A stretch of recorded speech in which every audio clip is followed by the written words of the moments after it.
கோடைக்காலம் தொடங்கிவிட்டாலே நம் உடல் வெப்பம் அதிகரித்து தாகம் தணிக்க எதையாவது தேடும். அந்த மாதிரி தோணும்போது கடைகளில் போய் juice, Rasna, jigarthanda, rose milk, mixer juice அப்படின்னு ஏதாவது வாங்கி சாப்பிடுவோம்.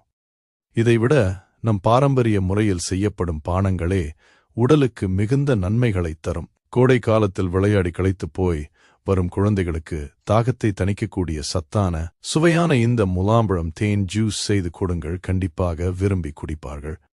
தேவையான பொருட்கள்: 2 முலாம்பழம், 4 பேரிச்சம்பழம், 10 முந்திரி, பாதாம், 1 கப் பால், 1/4 கப் தேன். செய்முறை: முதலில் முலாம்பழத்தை தோல் சீவி அதன் சதை பகுதியை மட்டும் எடுத்துக்கொள்ளவும்.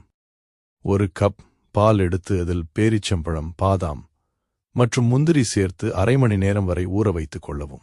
பின் ஒரு மிக்ஸி ஜாரில் முலாம்பழம் மற்றும் ஊற வைத்த கலவை, தேன் மற்றும் பால் சேர்த்து நன்கு அரைத்துக் கொள்ளவும். பின் இதனை ஒரு கண்ணாடி டம்ளருக்கு மாற்றி அதனுடன் ஐஸ் கட்டிகள், நறுக்கிய பாதாம் சேர்த்து பரிமாறவும். அவ்வளவுதான், சுவையான முலாம்பழம் தேன் ஜூஸ் தயார்.